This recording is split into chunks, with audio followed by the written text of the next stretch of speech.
Executive. ಭಾಳ ಜನ ಅಂತಿದ್ರಿ, ಭಾಳ ದಿನದಿಂದ ಯೂಟ್ಯೂಬ್ ಚಾನಲ್ ಸ್ಟಾರ್ಟ್ ಮಾಡಿರಿ, ಡೈಲಿ ಬ್ಲಾಗ್ ಚಾಲೂ ಮಾಡಿರಿ, ಮನೇಲಿ ಏನೇನಾಗುತ್ತೆ ಎಲ್ಲ ಹೇಳ್ರಿ, ಇಲ್ಲ ಅಡುಗೆ ಐಟಮ್ಸ್ ಆದರೂ ಮಾಡಿರಿ ಅಂತ. ಸೊ ಹಾಗಾಗಿ ಬೇಬಿ ಇದ್ದ ಕಾರಣಕ್ಕೆ ಏನೂ ಮಾಡೋಕ್ಕಾಗಿರಲಿಲ್ಲ, ಅಷ್ಟು ಸ್ವಲ್ಪ ಬ್ಯುಸಿನೇ ಇದ್ದೆ. ಬಟ್ ಇವಾಗ ಯೂಟ್ಯೂಬ್ ಚಾನಲ್ನ ಸ್ಟಾರ್ಟ್ ಮಾಡ್ಬೇಕಂತಿದ್ದೀನಿ. ಯಾರ್ಯಾರು ನನ್ನ ಚಾನಲ್ನ ಸಬ್ಸ್ಕ್ರೈಬ್ ಆಗಿಲ್ಲ ಸಬ್ಸ್ಕ್ರೈಬ್ ಆಗಿರಿ, ಎಕ್ಸಿಕ್ಯೂಟಿವ್ ಅಫಿಷಿಯಲ್ ಅಂತ ಇದೆ. ಮತ್ತು ಇನ್ಸ್ಟಾಗ್ರಾಮಲ್ಲಿ ಬಯೋಲಿ ಲಿಂಕ್ ಹಾಕಿರ್ತೀನಿ, ಅಲ್ಲಿ ಹೋಗಿ ಚೆಕ್ ಮಾಡಿ ನನ್ನ ಯೂಟ್ಯೂಬ್ನ ಸಬ್ಸ್ಕ್ರೈಬ್ ಮಾಡಿರಿ, ಲೈಕ್ ಮಾಡಿರಿ. ಇಷ್ಟು ದಿನ ಯಾವ ಥರ ಸಪೋರ್ಟ್ ಮಾಡ್ತಿದ್ರಿ ಅದೇ ಥರ ಸಪೋರ್ಟ್ ಮಾಡಿರಿ. ಬರೀ ಇನ್ಮೇಲಿಂದ ನಾನು ಡೈಲಿ ಬ್ಲಾಗ್ ಹೆಂಗೆ ಆಗುತ್ತೋ, ಮನೇಲಿ ಏನೇನಾಗುತ್ತೋ ಎಲ್ಲನೂ ಪ್ರತಿಯೊಂದು ಅಪ್ಡೇಟ್ ಕೊಡ್ತಿರ್ತೀನಿ. ಮತ್ತೇನಾದರೂ ಹೊಸ ಹೊಸ ವಿಷಯ ಬೇಕಂತಂದರೆ ನೀವು ನನಗೆ ಹೇಳ್ಬೋದು, ನಾನು ನಿಮಗೆ ಹೇಳುವಂಥ ಪ್ರಯತ್ನ ಮಾಡ್ತೀನಿ.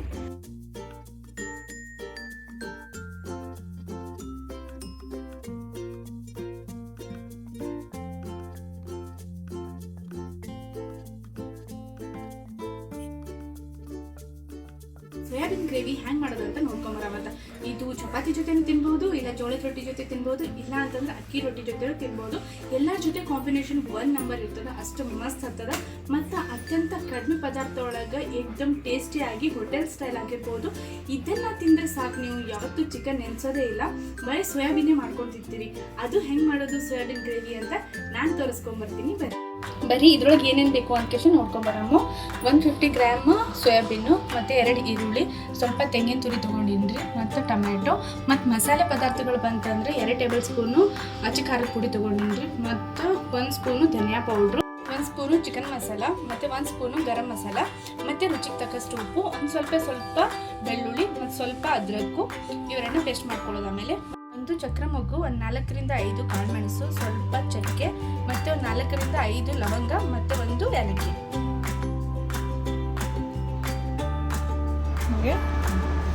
ಇವಾಗ ನಾವೊಂದು ಕಡಾಯಿ ತೊಗೊಂಡೇರಿ, ಕಡಾಯಿ ಒಳಗೆ ಅರ್ಧಷ್ಟು ನೀರು ಹಾಕಿ ಇಟ್ಟೀನಿ. ಎಷ್ಟು ಸೋಯಾಬೀನ್ ಇರುತ್ತಲ್ಲ ಅದಕ್ಕೆ ಅರ್ಧ ಅಷ್ಟು. ಇವಾಗ ನೀರು ಚೆನ್ನಾಗಿ ಕುದಿಬೇಕು. ಕುದಿ ಬಂದ ಮೇಲೆ ಅದಕ್ಕೆ ಸ್ವಲ್ಪ ಉಪ್ಪನ್ನ ಹಾಕ್ತಿದ್ದೀನಿ.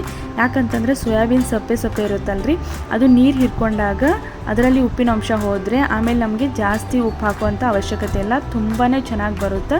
ಮತ್ತು ಚಿಕ್ಕದಿರೋ ಸೋಯಾಬೀನ್ ಸ್ವಲ್ಪ ದೊಡ್ಡ ಸ್ಪಾಂಜಿ ಟೈಪ್ ಆಗಿ ಬರುತ್ತೆ, ತುಂಬಾ ಚೆನ್ನಾಗಿರುತ್ತೆ. ನೋಡಿರಿ ಇವಾಗ ಇದು ಕುದಿ ಬಂತು. ಒಂದು 10 ರಿಂದ 15 ನಿಮಿಷ ನೆನೆಸಿದ್ರೆ ಸಾಕು, ತುಂಬ ಚೆನ್ನಾಗಿ ಬರುತ್ತೆ, ಸ್ಪಾಂಜಿನೇ ಆಗುತ್ತೆ. ಅದರಲ್ಲಿ ನಮ್ಗೆ ಗೊತ್ತಾಗುತ್ತೆ. ಮತ್ತು ಇದನ್ನು ಜಾಸ್ತಿ ಬೇಯಿಸಬಾರ್ದು, ಹಾಗಂತ ಸ್ವಲ್ಪ ಗಟ್ಟಿ ಇದ್ದಾಗೆ ತೆಗಿಲೂಬಾರ್ದು. ನಮಗೆ ನೋಡಿದ ತಕ್ಷಣ ಗೊತ್ತಾಗ್ಬಿಡುತ್ತೆ. ನೋಡ್ತಾ ಇದ್ದಲ್ಲ ಎಷ್ಟು ಸ್ಪಾಂಜಿ ಆಗಿ ಒಂಥರ ಬಂದಿದೆ ಅಂತ, ಬನ್ ಟೈಪ್ ಆ ಥರ ಬರಬೇಕು. ಇವಾಗ ನಾನು ಅದು ಆಗೋ ತನಕ ತೆಗೆದು ಸೈಡಿಗೆ ಇಟ್ಕೊಂಡಿದ್ದೀನಿ. ಇದನ್ನು ಒಂದು ಪಾತ್ರೆಯಲ್ಲಿಟ್ಟು ತೆಂಗಿನ ತುರಿ ಇತ್ತಲ್ರಿ ಅದನ್ನು ಹುರ್ಕೊತಿದ್ದೀನಿ. ಇದೇನು ಜಾಸ್ತಿ ಹುರ್ಕೊಳ್ಳೋದು ಬೇಡ, ಒಂದು 5 ನಿಮಿಷ ಬ್ರೌನಿ ಆದರೆ ಸಾಕು. ಅದನ್ನು ತೆಗೆದುಬಿಟ್ಟೆ.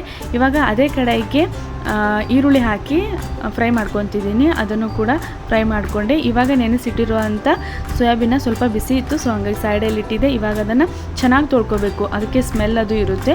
ಅದಕ್ಕೆ ಜಾಸ್ತಿ ಬಿಸಿ ನೀರಲ್ಲಿ ಆಲ್ರೆಡಿ ಉಪ್ಪು ಕೂಡ ಹಾಕಿದ್ದೀವಲ್ವ, ಅದರಿಂದ ಎಲ್ಲ ಜಾಸ್ತಿ ಸ್ಮೆಲ್ ಏನು ಬರಲ್ಲ, ತುಂಬ ಚೆನ್ನಾಗಿರುತ್ತೆ. ಇವಾಗೆಲ್ಲ ಹೋಗಿರುತ್ತೆ. ಮತ್ತು ಇದರಲ್ಲಿ ನೀರನ್ನ ಚೆನ್ನಾಗಿ ಹಿಂಡ್ಕೊಬೇಕು, ನೀರಿನ ಅಂಶ ಇರಬಾರ್ದು, ಆ ಟೈಪಲ್ಲಿ ನಾವು ಹಿಂಡಿ ತೆಗಿಬೇಕು. ಮತ್ತು ಮಾಡೋದಂತೂ ತುಂಬ ಸುಲಭ. ಬನ್ನಿ ಇವಾಗ ಇನ್ನೊಂದು ನಾವು ಮಿಕ್ಸಿ ಮಾಡ್ಕೊಂಬಿಡಮೋ. ಆವಾಗಲೇ ಹುರಿದಿಟ್ಟಿರುವಂಥ ತೆಂಗಿನ ತುರಿ ಮತ್ತು ಈರುಳ್ಳಿ, ಅದು ಆದಮೇಲೆ ಟೊಮ್ಯಾಟೊನ ನಾವು ಸ್ವಲ್ಪ ಫ್ರೈ ಮಾಡಿಕೊಂಡ್ರೂ ತುಂಬ ಚೆನ್ನಾಗಿರುತ್ತೆ. ಬಟ್ ನಾನು ಮಾಡ್ಕೊಂಡಿಲ್ಲ, ಇಲ್ಲಿ ನಮ್ಮ ಮನೇಲಿ ಯಾರೂ ತಿನ್ನಲ್ಲ ಅಂತ. ಮತ್ತು ಸ್ವಲ್ಪ ಅದರಕ್ಕೂ ಬೆಳ್ಳುಳ್ಳಿ ಪೇಸ್ಟು, ಮತ್ತು ಆವಾಗಲೇ ತೊಗೊಂಡಿರುವಂಥ ಮಸಾಲೆ ಪದಾರ್ಥಗಳು, ಚಕ್ಕೆ, ಲವಂಗ, ಏಲಕ್ಕಿ, ಅದನ್ನೆಲ್ಲ ಹಾಕ್ಕೊಂಡು ಇದನ್ನು ನೈಸಾಗಿ ರುಬ್ಕೋಬೇಕು. ನೋಡಿರಿ ನೈಸಾಗಿ ರುಬ್ಬಿ ನಾನು ಬೇಗ ಮಾಡ್ಬೇಕಂತಂದರೆ ಇಷ್ಟರೊಳಗೆ ನಮ್ಮ ಮೈದನ ಅವ್ನು ಬಂದ ತಕ್ಷಣ ಟೀ ಕೇಳ್ತಾನೆ. ಅವನಿಗಂತೂ ಊಟ ಹಾಕಲಿಲ್ಲ ಪರವಾಗಿಲ್ಲ, ಟೀ ಅಂತೂ ಬೇಕೇ ಬೇಕು. ಆಲ್ರೆಡಿ ನಮ್ಮ ಮನೇಲಂತೂ ಎಲ್ಲರೂ ಟೀ ಲವರ್ ಅಂತಲೇ ಹೇಳ್ಬೋದು, ತುಂಬ ಟೀ ಕುಡಿತಾರೆ. ಅದರಲ್ಲಿ ಉತ್ತರ ಕರ್ನಾಟಕದವ್ರು ಹೆಂಗತ್ ನಿಮಗೆ ಗೊತ್ತ್ರಿ. ನೋಡಿರಿ ಇಷ್ಟು ನೈಸಾಗಿ ರುಬ್ಕೊಂಡ್ರೆ ಸಾಕು. ಈಗ ನಾವು ಒಂದು ಕಡಾಯಿ ಇಟ್ಟಿರಿ, ಆ ಕಡಾಯಿಗೆ ಎಣ್ಣೆ ಹಾಕ್ತೀನಿ. ಎಷ್ಟು ಬೇಕು ನೋಡಿಕೊಂಡು ಹಾಕ್ಬೋದು. ನಮ್ಮ ಮನೇಲಿ ಸ್ವಲ್ಪ ಎಣ್ಣೆ ಕಡಿಮೆನೇ ತಿಂತಾರೆ, ಸೊ ಹಂಗಾಗಿ ನಾನು ಕಮ್ಮಿನೇ ಹಾಕ್ತೀನಿ. ನಿಮಗೆ ಎಷ್ಟು ಬೇಕು ನೋಡ್ಕೊಂಡು ಹಾಕಿರಿ, ಅಷ್ಟು ಜಾಸ್ತಿನೂ ಬೇಡ, ಬಿಕಾಸ್ ಎಣ್ಣೆ ಅಷ್ಟೇ ಹೆಲ್ತಿ ಒಳ್ಳೆಯದಲ್ಲ, ಅದಕ್ಕೋಸ್ಕರ. ಎಷ್ಟೇ ನಾವು ಪ್ಯೂವರಾಗಿ ಆಯಿಲ್ ತಂದೀವಿ ಅಂತಂದ್ರೆ ಅದು ಕೆಮಿಕಲ್ಸ್ ಯೂಸ್ ಮಾಡಿರ್ತಾರೆ, ಸೊ ಹಾಗಾಗಿ ಅಂತ ಇವಾಗ ಸ್ವಲ್ಪ ಎಣ್ಣೆ ಬಿಸಿ ಆಗಲಿ. ಬಿಸಿ ಆದಮೇಲೆ ನಾವು ರುಬ್ಬಿ ಇಟ್ಟಿರುವಂಥ ಮಸಾಲೆನ ಹಾಕೋದು. ಇವಾಗ ಬಿಸಿ ಆಯಿತು, ಅದಕ್ಕೆ ನಾನು ಮಸಾಲೆನ ಸೇರಿಸ್ಕೊತಿದ್ದೀನಿ. ಇದಕ್ಕೊಂದು 5 ರಿಂದ 10 ನಿಮಿಷ ಫ್ರೈ ಮಾಡ್ಕೋಬೇಕ್ರಿ. ಬಿಕಾಸ್ ಅದು ಹಸಿ ವಾಸನೆ ಏನಾದರೂ ಇತ್ತು ಅಂತಂದ್ರೆ ಹೋಗಿಬಿಡ್ತೈತ್ರಿ. ಆಮೇಲೆ ನಮಗೇನು ಸ್ಮೆಲ್ ಬರುವಂಥದ್ದು ಚಾನ್ಸಸ್ ಇರಲ್ಲ.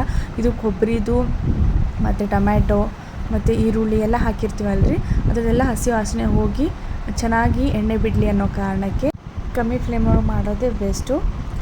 ಮತ್ತು ಇದು ಸೋಯಾಬೀನ್ ಹಾರ್ಟ್ ಪೇಷಂಟ್ಗಂತೂ ಭಾಳ ಚಲೋ, ಹೆಲ್ತಿಗೂ ಕೂಡ ಭಾಳ ಅಂದ್ರೆ ಭಾಳ ಒಳ್ಳೆಯದು. ಅದಕ್ಕೋಸ್ಕರ ಸೋಯಾಬೀನ್ನ ವೀಕ್ ಒಳಗೆ 1 ಟೈಮ್ ಇಲ್ಲ 2 ಟೈಮ್ ಮಾಡ್ತೀರಿ. ಇದು ಎಣ್ಣೆ ಬಿಟ್ಟೈತ್ರಿ. ಇದಕ್ಕೆ ನಾವು ಗರಂ ಮಸಾಲ ಮತ್ತು ಖಾರದ ಪುಡಿ ಹಾಕಮು ಹಾಕಿ 5 ನಿಮಿಷ ಫ್ರೈ ಮಾಡ್ಕೊಳಮ್ರಿ. ಈಗ ಅದನ್ನೆಲ್ಲ ಅದು ಹೀರ್ಕೊಳ್ಳಿ ಅನ್ನೋ ಕಾರಣಕ್ಕೆ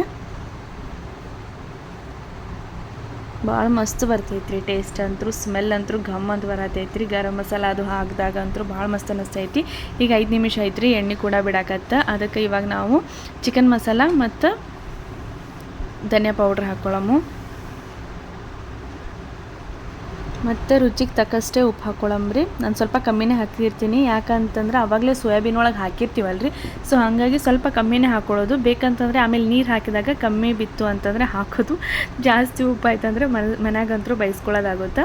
ಇದು ಆದಮೇಲೆ ಒಂದು 2 ನಿಮಿಷ ಎಲ್ಲ ಕಡೆ ಸ್ಪ್ರೆಡ್ ಆಗಲಿ ಅಂತ ತಿರುಗಿಸಿ ಮತ್ತೆ ಒಂದು 5 ನಿಮಿಷ ಇಡೋಣ. ನೋಡಿರಿ ನಮ್ಮ ಸೋಯಾಬೀನ್ ಗ್ರೇವಿ ಎಷ್ಟು ಮಸ್ತ್ ಬಂದೈತಿ.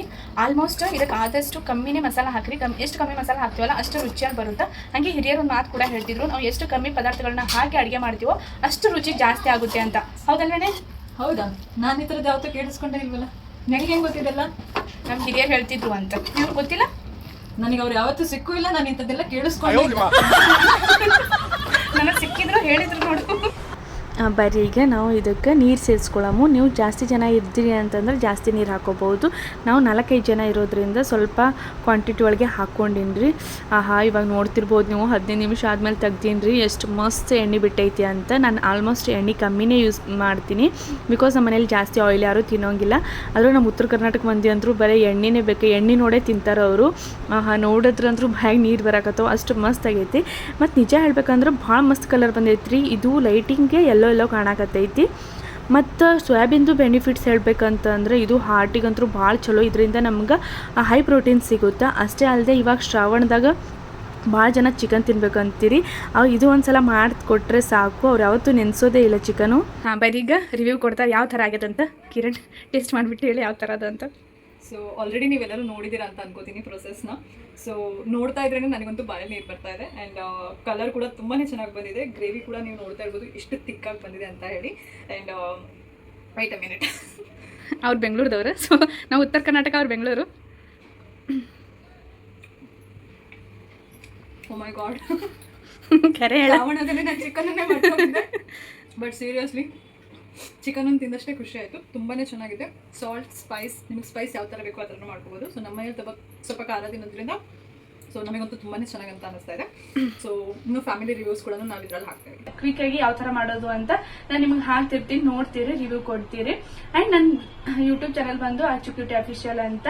ಎಲ್ಲರೂ ಸಬ್ಸ್ಕ್ರೈಬ್ ಮಾಡಿರಿ, ಲೈಕ್ ಮಾಡಿರಿ, ಶೇರ್ ಮಾಡಿರಿ. ನಮಗಂತೂ ಭಾಳ ಖುಷಿ ಆಯಿತು. ಇನ್ಮೇಲೆ ವಿಡಿಯೋ ಸ್ಟಾರ್ಟ್ ಮಾಡ್ತಾನೆ ಇರ್ತೀನಿ ಕಂಟಿನ್ಯೂ ಆಗಿ.